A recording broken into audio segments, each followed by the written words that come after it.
आज हम करेंगे प्रश्नावली 9.1 का 11वां और 12वां प्रश्न। इससे पहले हमने पहले से लेकर 10 तक सभी प्रश्नों को आसानी से सॉल्व कर लिया है और उन्हें समझ भी लिया है। जो हमारे चैनल पर नए हैं वो इस चैप्टर को 8.1 से पढ़ें, तभी आपको समझ में आएगा प्रश्न अच्छे से। ठीक है, सभी मान आपको वहीं मिलेंगे और जब वहाँ से आप मान सीख लोगे तब आप यहाँ अप्लाई कर सकते हो उस मान को। ठीक है, तो 8.1 से पढ़ना जरूर है। ठीक है, और चैनल को सब्सक्राइब करना है और शेयर करना है अपने दोस्तों के पास जितना हो सके।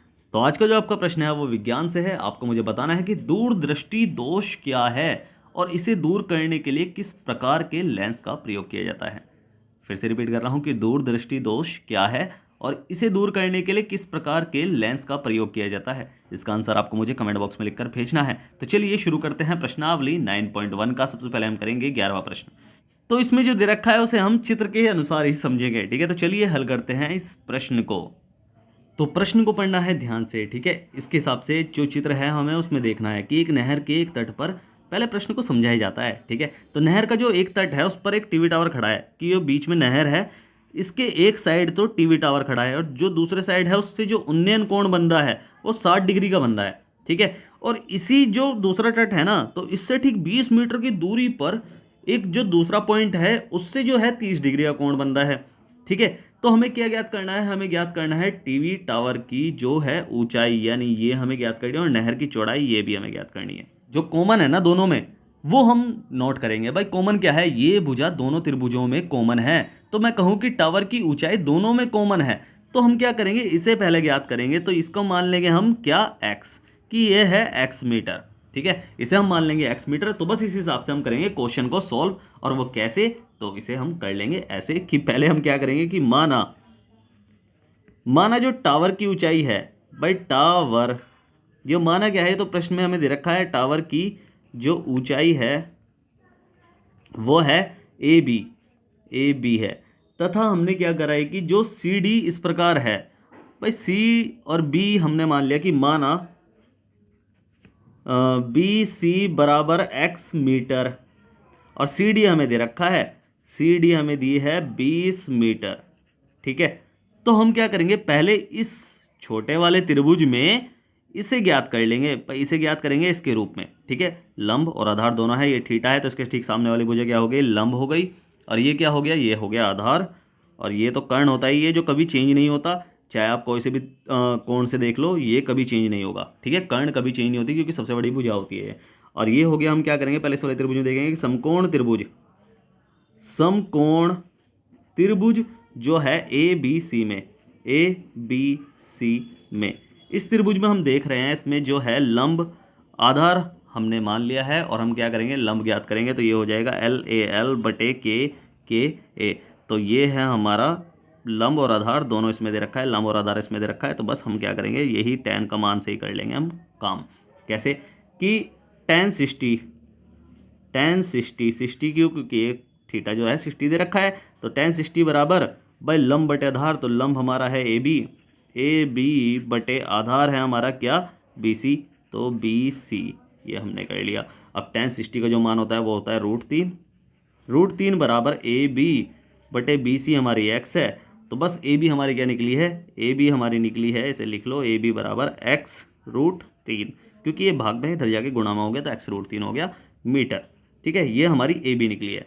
अब इस बड़े वाले त्रिभुज से भी हम क्या ज्ञात कर लेंगे, ए बी ज्ञात कर लेंगे। ठीक है, क्योंकि ये हमारा x के पदों में ज्ञात हुआ है। ठीक है, अब बड़े वाले त्रिभुज में ए बी हम ज्ञात करेंगे। कैसे ज्ञात करेंगे, भाई इसमें ये पूरी क्या है, ये पूरी इन दोनों को जोड़ के मिला रहे हैं ना, बन रही है कि भाई आधी ये और ये, इन दोनों को जोड़कर ही ये पूरी भुजा बनेगी। तो यानी 20 + x। ठीक है, तो डी बी हमारी क्या हो जाएगी, 20 + x। तो बस इसमें क्या करेंगे हम कि समकोण त्रिभुज ए डी बी में, इस त्रिभुज में क्या होगा कि भाई इसमें 30 लग जाएगा, लंब वही है और आधार ये हो जाएगी पूरी, और लंब बटे आधार यानी tan का ही वही 30 हम कर लेंगे। तो tan 30 बराबर लंब यानी ए बी बटे आधार यानी डी बी है इस बार। ठीक है, अब tan 30 का मान क्या होता है, 1/√3। और बस ए बी हमारी क्या है, ए बी हमारी तो भाई हमें ज्ञात ही करनी है, और डी बी हमें क्या दे रखा है, भाई डी बी हमारी क्या है, डी से बी तक हमारी है 20 + x। तो बस हम कर लेंगे इसे कि 20 + x। अब ये हो गया, हम करेंगे वज्र गुणा, तो ये हो जाएगी ए बी √3 मल्टीप्लाई में और बराबर इसकी, इसमें जब 1 की मल्टीप्लाई हो जाएगी तो 20 प्लस एक्स ही लिखा जाएगा। और ए बी हमें ज्ञात हो गई है 20 प्लस एक्स और बटे में हो जाएगा √3 मीटर। ठीक है, अब यहाँ भी हमारी ए बी आई है एक्स √3 मीटर, यहाँ भी हमारी ए बी आई है 20 प्लस एक्स बटे √3 मीटर। भाई अगर हमारी ए बी 10 मीटर हो और हमारी यहाँ भी ए बी 10 मीटर है तो दोनों साइड 10 मीटर ही तो होगी, यानी ये बराबर होगी, ये जो मान निकला है ये बराबर होगा इस मान के। तो हम क्या करेंगे कि यानी इसे हम क्या कर लेंगे, चलो समीकरण नंबर 1 मान लो, खत्म कहानी। और इसे हम 2 मान लो, तो हमें पता है कि समीकरण 1 और समीकरण नंबर 2 दोनों बराबर हैं। तो इसका मतलब क्या है कि एक्स √3 बराबर होगा 20 प्लस एक्स बटे √3 के।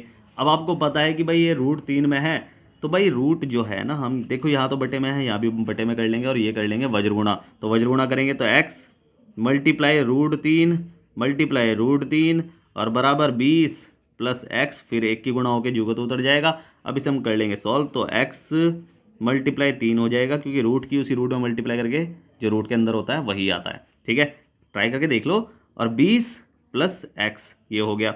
अब बस हमें क्या करना है, एक्स को एक साइड ले जाओ, या फिर मैं कहूँ कि 3x हो गया ना ये, और ये माइनस में हो जाएगा x, क्योंकि ये प्लस में है, इधर जाके माइनस में हो गया, और बराबर 20। और x का मान हमारा निकल के आएगा यानी 2x बराबर 20 और x बराबर 20 बटे 2, तो 2 धाम 20, तो x का मान हमारा आया है 10। तो चाहे मैं से यहीं कर लूँ, यहीं करके दिखा रहा हूँ। ठीक है, कि x का मान हमारा आया है x बराबर 10, वो भी मीटर में। तो x हमने क्या माना था, x हमने माना था भाई नदी की जो चौड़ाई है वो हमने x मानी थी। तो अतः नदी की चौड़ाई हमारी क्या निकली है, मतलब 10 मीटर हमारी नदी की चौड़ाई निकली है। और हमें दे रखा था कि भाई टावर की लंबाई, तो टावर की लंबाई हमें ज्ञात करनी थी। तो किसी भी ए बी के किसी भी मान को ज्ञात कर लो, उसमें हमें एक्स का मान रखना है किसी भी मान में। तो ए बी का मान एक तो एक्स √3 है और एक है 20 प्लस एक्स बटे √3। तो ये थोड़ा सा बड़ा सा लग रहा है, तो क्यों ना इसमें रख लें। तो इसमें बस हमें 10 रखना है, तो 10 √3 हो जाएगा। तो टावर की लंबाई 10 √3 मीटर, यही हमारा आंसर है। ठीक है, समझ में आया प्रश्न। अब करेंगे हम कौन सा, अब करेंगे 12वां प्रश्न। तो इसमें भी प्रश्न को पढ़ना है ध्यान से और उसके हिसाब से एक चित्र बनाना है। कैसे कि 7 मीटर ऊंचे भवन के शिखर से, यानी एक भवन है, मान लो कि ये भवन है। ठीक है, ये क्या है, भवन है। ठीक है, अब ये भवन है, इसके शिखर से जो टावर है, एक केबल टावर है, उसके शिखर का उन्नयन कोण, यानी ये पूरा का पूरा क्या है, ये केबल टावर है। क्या है, केबल टावर। तो ये पूरा का पूरा टावर है। तो अगर मैं यहाँ छत की किनारे पर खड़ा हूँ, ये पूरा पीछे की साइड हमारा घर है, तो ये अगर मैं छत से किनारे पर खड़ा हूँ और मैं ऊपर देख रहा हूँ, तो यहाँ टावर का जो सिरा है, तो इससे जो हमारा कोण बन रहा है वो बन रहा है 60 डिग्री का।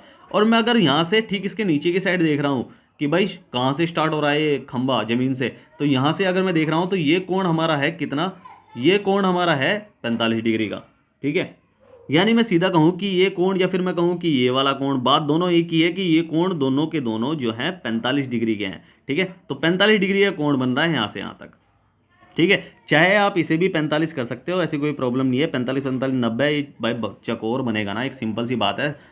घर थोड़ी ना तिरछा होता है, या टावर थोड़ी ना तिरछा होता है, ऐसा तो दोनों सीधे होते हैं। तो यानी 90 डिग्री कोण बनना है। अगर ये 45 तो ये भी 45 होगा। ठीक है, तो बात यही है। या फिर मैं आपसे कहूँ कि ये 45 है तो ये भी 45 होगा, क्योंकि ये कौन सा है, एकांतर कोण है। चलो कोई नहीं, इतना कुछ आगे नहीं सोचते। तो हमें क्या करना है, हमें टावर की ऊंचाई याद करनी है। ये पूरा कितना ऊंचा टावर है, क्योंकि हमें सिर्फ इतना दे रखा था, इतना दे रखा है, इतने से यहाँ तक का। ठीक है, यानी डी से सी तक हमें दे रखा है 7 मीटर, मगर हमें ये नहीं पता कि ये कितना है। कैसे दे रखा है 7 मीटर, क्योंकि 7 मीटर का भवन है, 7 मीटर का भवन है। अब भवन के, अगर भवन को हम बिल्कुल पास ले जाएं तब भी भाई दूरी तो उतनी रहेगी ना, यानी हमें इतना पता है कि ये 7 मीटर है। ठीक है, भवन 7 मीटर का दे रखा है, तो हमें ये पता है कि ये भी 7 मीटर है, क्योंकि सिधाई में बिल्कुल देखेंगे तो इतना बराबर तो 7 मीटर ही रहेगा। बस हमें इतना ज्ञात करना है, उन दोनों को प्लस कर देना है। कैसे करेंगे इसे हम बताएंगे। कि माना केबल टावर जो है वो है CE, तो हम लिखेंगे ऐसे कि माना केबल टावर या केबल जो टावर है वो है हमारा CE है। ठीक है, और भवन की ऊंचाई हमें दे रखी है, भवन की ऊंचाई हमें दे रखी है कि ये है 7 मीटर जो हमें दे रखी है सी डी कर लो इसे।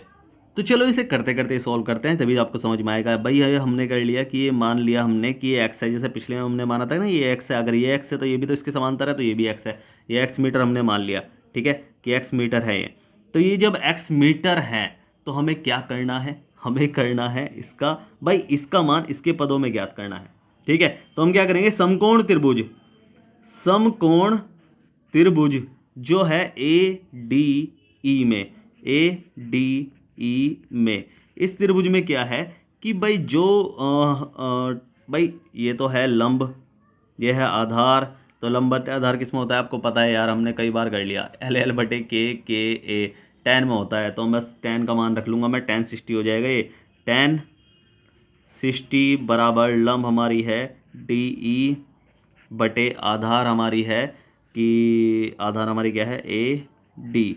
तो बस हम इसमें मान रख लेंगे, टेन 60 का जो मान होता है वो होता है √3 बराबर डी ई हमें ज्ञात करनी है, डी ई छोड़ दो अकेला, और बटे में ए डी हमें दिए गए है एक्स। तो बस इसे भी हम कर लें क्या, वज्रगुणा, तो वज्रगुणा करो, चाहे आप यहाँ भाग में है इधर गुणा में कर लो, तो ये हो जाएगा x मतलब x√3 सॉरी, तो बराबर डी ई हो जाएगा, ये हमारी मीटर में निकली है, तो डी ई का मान हमारा निकला है x√3 मीटर में।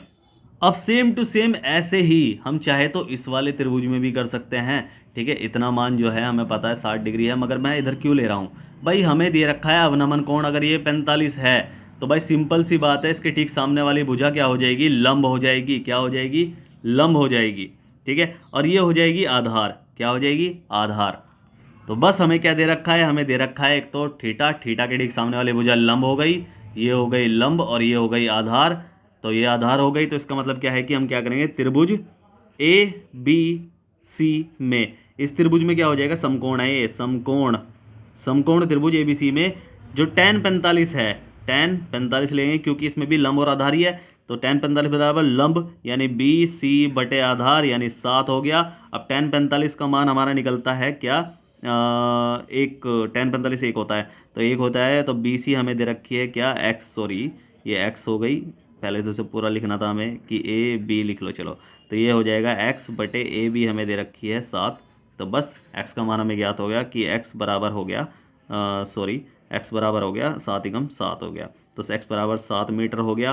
तो जब एक्स का मान 7 मीटर आया है तो हमें पता चला है कि इसका मान हमारा क्या था, भाई डी ई हमारी कितनी निकली, डी ई हमारी निकली थी x√3।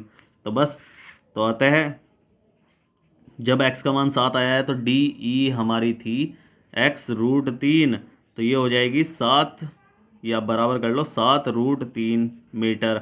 अब हमें पता है कि इसकी लंबाई यानी टोटल ऊंचाई हम कैसे ज्ञात करेंगे, भाई दोनों को प्लस कर लेंगे, ये 7 है और ये निकली हमारी 7√3, तो बस इसे हम कर लेंगे प्लस, तो ये हो जाएगा हमारा आंसर। तो अतः मीनार की ऊंचाई, मीनार मतलब सॉरी टावर की ऊंचाई, टावर की ऊंचाई, ऊंचाई हमारी क्या हो जाएगी यानी सी ई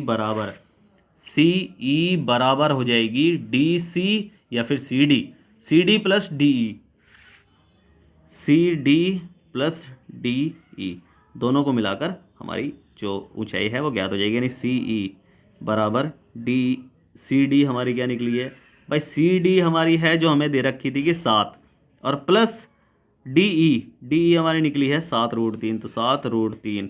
अब इसमें आपको दिख रहा है साफ कि कॉमन कौन सा है, 7 है, तो सी ई बराबर 7 कॉमन ले लिया हमने, एक यहाँ बचा और प्लस √3 यहाँ बचा, और यही हमारा आंसर है कि यही हमारा मीटर में आंसर है, ठीक है। चाहे आगे पीछे कर लो कोई प्रॉब्लम नहीं है, जो उत्तर दे रखा है उसमें आगे पीछे दे रखा है, तो इसमें अगर हम आगे पीछे करें कोई प्रॉब्लम नहीं है, ठीक है। तो आता है टावर की जो ऊंचाई है, टावर की ऊंचाई हमारी है 7 ब्रैकेट 1 प्लस √3 मीटर है, यही हमारा आंसर है, ठीक है। तो चाहे आप इसे √3 प्लस 1 मीटर कर सकते हैं, कोई प्रॉब्लम नहीं है, ठीक है। समझ में आया ना, प्रश्न समझ में आना चाहिए, ठीक है। तो उम्मीद है आपको प्रश्न अच्छे समझ में आया होगा। अगर आपको प्रश्न अच्छे समझ में आया है तो आपको क्या करना है, आपको करना है वीडियो को लाइक शेयर करना है, जितना हो सके सब्सक्राइब करना है, आपका ही अपना चैनल है, ठीक है। अगर समझ में नहीं आया है तो आप मुझसे पूछ सकते हैं, मैंने नीचे टेलीग्राम की लिंक दी हुई है, इंस्टाग्राम की भी लिंक दी हुई है और व्हाट्सअप की भी लिंक दी हुई है, आप कहीं भी जाकर मुझसे कुछ भी पूछ सकते हैं, मैं आपकी पूरी हेल्प करूँगा। और स्टार्टिंग में जो मैंने आपसे प्रश्न पूछा है कि दूरदृष्टि दोष क्या है और इसे दूर करने के लिए किस प्रकार के लेंस का प्रयोग किया जाता है, इसका आंसर आपको मुझे कमेंट बॉक्स में लिखकर भेजना है। फिर से कह रहा हूँ, वीडियो करें लाइक, शेयर करें, आपका ही फायदा है और आपका ही अपना चैनल है। तो मिलते हैं फिर अगली वीडियो में, तब तक के लिए bye bye, tata, see you. और चैनल को सब्सक्राइब करना बिल्कुल ना भूलें। Bye bye.